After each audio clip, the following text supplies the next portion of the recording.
Ini bukan adegan dalam film. Sebuah bus tingkat pernah melompat jurang ketika Tower Bridge di London sedang naik. Mari kita kembali ke hari kejadiannya, tanggal 30 Desember 1952.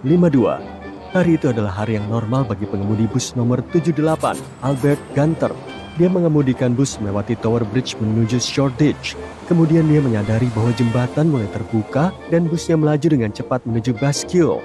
Bascule? Apa itu? Dua bagian jembatan yang naik itu diberi nama demikian. Bagian tersebut naik hingga mencapai sudut 83 derajat dan masing-masing memiliki berat lebih dari 1.100 ton. Bus melaju dengan kecepatan 19 km per jam ketika Bascule mulai naik. Waktunya tepat dan sisi lain dari Bascule tidak terlalu terangkat. Begitulah cara Gunter berhasil membawa bus melompat di ketinggian 1-2 meter ke atas. 13 orang terluka, tapi semua penumpang selamat. Bagaimana jembatan itu bisa terangkat? Dahulu seorang penjaga akan membunyikan lonceng peringatan dan menutup gerbang sebelum jembatan dibuka. Namun pada hari itu, entah bagaimana mereka lupa melakukannya. Itu sebabnya bus terus bergerak ke atas jembatan, mengira tidak ada apa-apa. Lantas kenapa jembatan dibuka? Karena ada sebuah kapal yang harus lewat di bawahnya. Sopir bus Albert Gunter mengatakan bahwa lampu lalu lintas juga menyala hijau saat dia melintasi jembatan. Dia bilang dia punya dua pilihan, menghentikan bus dan berharap seseorang akan melihat busnya, atau melompati celah tersebut. Jika dia menghentikan bus, dia bisa mundur lagi ke belakang dan mungkin jatuh ke sungai. Salut kepada pahlawan tanpa jubah ini karena telah membuat keputusan yang tepat dalam sepersekian detik. Tidak hanya kendaraan bertingkat, sebuah pesawat juga memiliki ketenangan saat melewati Tower Bridge. Pada tahun 1912, sebuah pesawat harus terbang di antara Bascule dan jalurnya. Jarak vertikal antara trotoar atas dan dek jembatan gantung adalah 43 meter. Sang pilot, Francis McLean, menggunakan pesawat pelampung yang dimodifikasi yang bisa masuk di celah itu. Beginilah cara dia berhasil terbang dengan sukses. Dia adalah orang pertama yang terbang di bawah jembatan. Bagi banyak dari kita, hal ini sangat berisiko dan menakutkan. Tapi baginya, hal ini mudah saja. Dia mengatakan kepada pers, ini tidak terlalu berisiko seperti yang terlihat karena lengkungan jembatan adalah sesuatu yang luar biasa ketika kita mendekatinya. Pria ini adalah seorang insinyur sipil, astronom, fotografer perintis, dan penerbang. Ya, sepertinya dia adalah kombinasi yang sempurna untuk aksi semacam ini. Kenapa dia memutuskan untuk melakukan ini? Masalahnya dia punya janji di kota. Semuanya terjadi pada hari Sabtu pagi. McLean berpikir, kenapa tidak pergi ke sana dengan pesawat apung saja?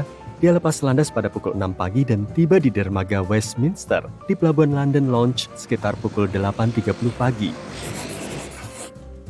Ingin mendengar cerita dari seorang iseng yang hidup di awal tahun 1800-an di London? Theodore Hook dan temannya sedang nongkrong seperti biasa. Kemudian mereka bertaruh. Hook bertaruh bahwa dia bisa mengubah rumah biasa menjadi alamat yang paling banyak dibicarakan dalam waktu seminggu. Kekuatan tipuan dibuktikan olehnya. Mereka memilih sebuah rumah secara acak di kota. Seorang wanita biasa bernama Nyonya Tottenham tinggal di sana. Hook menulis banyak surat kepada banyak orang, mulai dari pengacara hingga pembuat kue. Setelah seminggu, tamu-tamu seperti Gubernur Bank of England dan Wali Kota London muncul di depan pintu karena mereka mendapat undangan. Tidak hanya orang, tapi juga kiriman yang dipesan Hook secara diam-diam juga datang.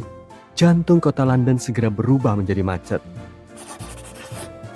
Bayangkan ini, kamu terbangun pada pukul 5 pagi setelah mendengar bel pintu. Kamu melihat orang asing di depan pintu. Dia mengatakan bahwa dia datang untuk menyapu cerobong asap. Kamu tidak memanggil siapapun untuk pelayanan seperti ini, jadi kamu menyuruh orang itu kembali. Beberapa saat kemudian, ada orang lain mengetuk pintu. Tukang sapu yang lain memberitahumu bahwa dia dipanggil. Malangnya Nyonya Tottenham, pembantunya harus menolak 20 orang lagi. Sayangnya, lelucon ini tidak berhenti sampai di situ. Hal-hal seperti pengiriman batu bara dalam jumlah besar dan kue pernikahan juga dialamatkan ke rumahnya. Saat kiriman dan pekerja ini menumpuk di depan pintu, orang lain seperti dokter dan pendeta mendatangi rumah itu, mengatakan bahwa mereka dipanggil untuk melayani seseorang di dalam rumah. Hook dan temannya menyewa sebuah ruangan kecil di dekatnya untuk melihat hasil taruhan mereka. Orang-orang itu benar-benar muncul dan membuat Hook memenangkan taruhan.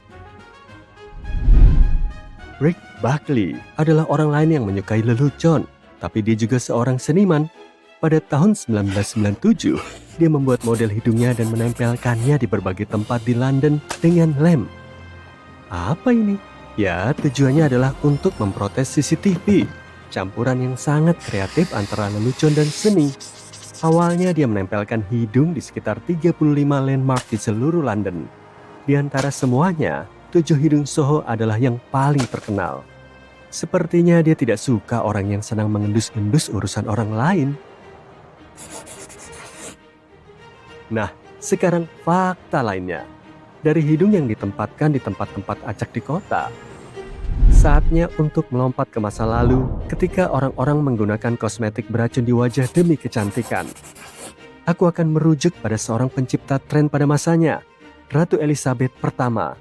Dia memiliki pengaruh besar dalam dunia mode, tidak hanya pakaian wanita, tapi juga gaya pria yang dipengaruhi oleh pilihan pakaiannya. Di sini aku akan membahas lebih banyak tentang tampilan putihnya yang ikonik. Tampilan ini diperoleh dengan alas bedak putih yang disebut Cherus. Alas bedak ini dibuat dengan mencampurkan timah putih dan cuka. Pada era itu, orang juga ingin menghilangkan bintik-bintik dan mengobati noda. Jenis kosmetik ini termasuk bahan-bahan seperti belerang, terpentin, dan merkuri. Seperti yang bisa kamu tebak, bahan-bahan ini berbahaya. Pada akhirnya, zat-zat ini membuat kulit menjadi abu-abu dan mengerut. Masalah kesehatan lain yang disebabkan oleh kosmetik ajaib ini pun banyak. Michael Holmes adalah seorang penerjun payung profesional dengan penerjun payung kanopi. Tidak, dia bukan kerabat Sherlock Holmes. Dia masuk dalam daftarku karena dia selamat dari segala rintangan. Suatu hari dia sedang mengajar para penerjun payung baru. Hari itu dimulai sebagai hari yang rutin baginya. Dia berada di pesawat dengan 16 siswa. Mereka akan terjun dari ketinggian 4.572 meter. Prosesnya sederhana secara teori. Mereka akan terjun bebas selama sekitar 1 menit dan kemudian membuka kanopi di ketinggian 1.524 meter.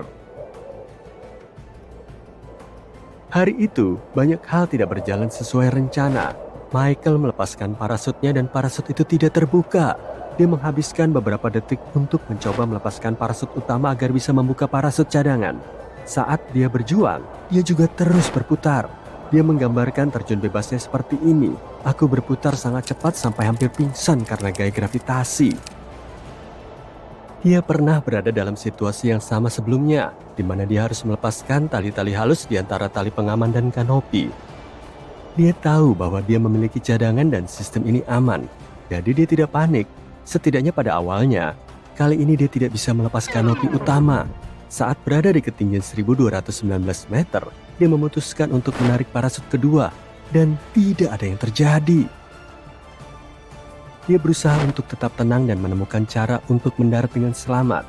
Tali-tali itu masih tersangkut, jadi kanopi utama masih ada di sana. Dia tidak bisa menjangkau pisau kecil itu. Dia harus memotong tali. Yang lebih buruk lagi daripada berputar adalah waktu terus berjalan. Dia kehabisan pilihan saat bergerak mendekati tanah dengan kecepatan sekitar 128 km per jam. Dia memiliki kamera kepala yang merekam kejadian itu sepanjang waktu.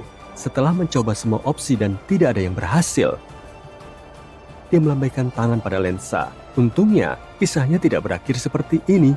Ingat apa yang kukatakan di awal? Orang ini secara ajaib selamat. Dia mendarat di semak Blackberry sekitar 3 km di atas Danau Taupo di Selandia Baru. Dia tidak mengalami cedera parah. Itu berarti seseorang bisa jatuh dari langit dan selamat jika kondisinya tepat.